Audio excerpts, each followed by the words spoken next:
Assalamualaikum warahmatullahi wabarakatuh. Kali ini Anak Lang akan membahas tentang ikan louhan.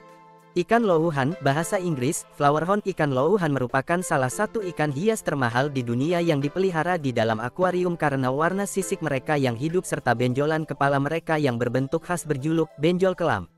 Aslinya mereka hanya berhabitat di Indonesia dan Malaysia. Program pengembangbiakan telah dimulai sejak tahun 1993. Orang Malaysia terutama banyak yang mengagumi ikan dengan kepala menonjol, yang dikenal sebagai karoy atau kapal perang, ditemukan di bagian barat negara mereka. Dahi sedikit menonjol dan ekor panjang ikan ini berharga untuk para peminat masyarakat Taiwan sebagai tanda pembawa keberuntungan dalam geomansi. Pada tahun 1994, iblis merah ciclit genus Amphilophus yang diimpor dari Amerika Tengah ke Malaysia dan hasil bibrida parrot ciclit yang diimpor dari Taiwan ke Malaysia dan dibesarkan ikan ini secara bersamaan, menandai kelahiran ikan louhan tersebut. Pada tahun 1995, perkawinan persilangan diadakan lebih lanjut dengan Human Face Red God of Fortune, yang menghasilkan jenis baru yang disebut Five Color God of Fortune. Karena warnanya yang indah, ikan ini menjadi cepat populer. Penyempurnaan secara selektif terus berlanjut hingga tahun 1998, ketika Seven Color Blue Fairy Mouth, yang juga disebut sebagai Greenish Gold Tiger, yang diimpor dari Amerika Tengah, dan hasil perkawinan silangnya dengan Jin Gang Blue Parrot dari Taiwan. Pembelesteran ini akhirnya menghasilkan generasi pertama bibrida flowerhorn Hua Louhan, yang kemudian diikuti dengan perkenalan flowerhorn berikutnya. Ketika flowerhorn pertama kali diimpor ke Amerika Serikat, hanya ada dua jenis ikan ini yang distribusi, flowerhorn dan golden bass. Maka dari itu datanglah dua varietas, mereka dengan mutiara, bintik-bintik perak putih pada kulit dan yang tidak. Golden bass juga memiliki dua varietas, mereka yang pudar dan yang tidak. Di antara segala jenis flowerhorn, yang tanpa mutiara dengan cepat disusul popularitasnya oleh mereka yang mempunyai mutiara, menjadi skala flowerhorn mutiara, atau Zhenzu. Dengan golden bass, yang dikembangkan kulit menjadi keemasan yang menarik ditempatkan pada flowerhorn kulit abu-abu itu. Pada tahun 1999, ada 4 jenis flowerhorn yang tersedia di pasar Amerika, flowerhorn biasa, flowerhorn skala mutiara, flowerhorn emas, dan feather. Peternak komersial pengembang biak, dan ikan yang dipilih untuk penampilan tanpa memperhatikan terminologi. Akibatnya, nama menjadi sesuatu yang membingungkan dan jenis keturunan menjadi sulit dilacak. Sekitar 2000 sampai 2001, berbagai kamfa muncul. Ini adalah bibrida dari setiap jenis flowerhorn yang disilangkan dengan spesies dari genus Vieja atau dengan parrot ciclit jenis apapun. Ini membawa beberapa sifat baru, seperti mulut pendek, ekor terbungkus, mata cekung, dan gundukan yang semakin besar di bagian kepala. Melihat ini, mereka yang membesarkan di Zhenzu baik itu peternakan ikan untuk mengembangkan lebih cepat dan menjadi lebih berwarna, untuk bersaing dengan jenis kamfa. Flowerhorn ciclit diharuskan untuk disimpan pada suhu air 26.6 sampai 29,4 derajat Celcius, dan pH antara 7.4 sampai 8.0. Mereka membutuhkan tangki minimum sekitar 20 sampai 30 galon untuk tumbuh. Jika agresif dan teritorial, 2 atau lebih flowerhorn biasanya tidak disimpan secara berkelompok, tetapi isi tangki mereka dapat dibagi dengan membagi akrilik atau kerat telur. Kritik juga telah terdengar mengenai flowerhorn, yang sebenarnya merupakan ikan buatan manusia, ke dalam taksa ikan, yang disediakan untuk identifikasi spesies yang ditemukan di alam. Praktik ini dapat membuat identifikasi ciclit semakin sulit. Pembiakan dengan garis keturunan yang murni spesies ciclit telah terjadi di sejumlah ciclit yang umumnya disimpan untuk tujuan hobi. Risiko kerugian adalah tentang material genetik. Pengembangbiakan flowerhorn juga memberikan kontribusi akan permintaan komersial untuk pembuatan ikan jenis baru dan berbeda yang mungkin dapat menyebabkan praktik yang dipertanyakan serta diragukan seperti peternakan untuk kelainan bentuk anatomi, seperti yang terjadi di peternakan ikan mas. Flowerhorn telah dikritik oleh beberapa penggemar ciclit dan pemerhati lingkungan untuk sejumlah alasan.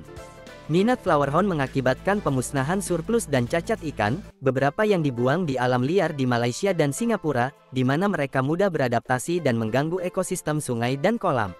Seperti ciclit lainnya, flowerhorn bersifat agresif dan dapat berkembang biak dengan cepat, bersaing dan memangsa ikan asli. Ikan louhan memiliki beberapa manfaat, baik dari segi kesehatan maupun kepercayaan. Secara umum, ikan louhan dikenal sebagai ikan hias yang dapat memberikan efek relaksasi dan mengurangi stres. Selain itu, ada kepercayaan bahwa ikan louhan dapat membawa keberuntungan, kemakmuran, dan bahkan membantu dalam mencari jodoh. Berikut adalah beberapa manfaat ikan louhan. Manfaat untuk kesehatan, mengurangi stres. Memelihara ikan louhan dapat memberikan efek menenangkan dan membantu mengurangi stres bagi pemiliknya. Melihat ikan berenang dapat memberikan efek relaksasi dan membantu menjernihkan pikiran. Terapi autis. Bagi anak autis, memelihara ikan louhan dapat menjadi terapi yang membantu mereka belajar fokus dan mengurangi hiperaktif. Perawatan ikan louhan yang membutuhkan perhatian dapat membantu melatih kesabaran dan tanggung jawab. Manfaat kepercayaan, membawa keberuntungan dan kemakmuran. Banyak yang percaya bahwa ikan louhan, terutama yang memiliki jenong, benjolan di kepala, dan warna yang menarik, dapat membawa keberuntungan dan kemakmuran bagi pemiliknya. Mendatangkan jodoh. Ada kepercayaan bahwa memelihara ikan louhan dapat membantu pemiliknya yang sedang mencari jodoh untuk menemukan pasangan. Menangkal energi negatif. Ikan louhan juga dipercaya dapat menangkal energi negatif atau kesialan yang masuk ke dalam rumah. Penting untuk dicatat, manfaat-manfaat di atas sebagian besar bersifat kepercayaan dan mitos. Penting untuk tetap merawat ikan louhan dengan baik agar tetap sehat dan memberikan manfaat maksimal. Memelihara ikan louhan juga bisa menjadi kegiatan yang menyenangkan dan memberikan kepuasan tersendiri. Meskipun ikan louhan umumnya dipelihara sebagai ikan hias, secara teknis ikan louhan bisa dimakan. Namun, tidak umum atau disarankan untuk mengonsumsinya. Alasannya, ikan louhan dibiakkan sebagai ikan hias dan bukan untuk konsumsi, sehingga bisa saja mengandung zat-zat yang tidak aman bagi tubuh jika dikonsumsi, terutama karena bahan kimia yang digunakan dalam akuarium. Ikan louhan sebagai ikan hias. Ikan louhan dikenal karena keindahan warna dan bentuknya, terutama benjolan di kepalanya, yang membuatnya populer sebagai ikan hias. Potensi resiko kesehatan. Ikan louhan yang dipelihara dalam akuarium mungkin terpapar bahan kimia yang digunakan untuk perawatan akuarium, seperti obat-obatan atau zat pembersih. Zat-zat ini dapat terakumulasi dalam tubuh ikan dan berpotensi membahayakan kesehatan jika dikonsumsi. Tidak umum dikonsumsi. Meskipun ada beberapa kasus orang yang mengonsumsi ikan louhan dan mengklaim rasanya enak, hal ini tidak umum dilakukan. Sebagian besar orang menganggap ikan louhan sebagai ikan hias yang tidak untuk dimakan. Ikan louhan berkembang biak dengan cara bertelur ovipar. Proses perkembangbiakan dimulai dengan pemijahan, di mana ikan jantan dan betina dipertemukan dalam satu wadah untuk kawin. Jika berhasil, betina bisa menghasilkan hingga 1000 telur per bulan. Telur-telur ini kemudian dijaga oleh induknya, jantan dan terkadang betina, hingga menetas, yang biasanya memakan waktu 1 hingga 2 minggu. Biasanya diawali dengan pemisahan menggunakan sekat untuk membantu ikan betina beradaptasi dan mempersiapkan diri untuk bertelur.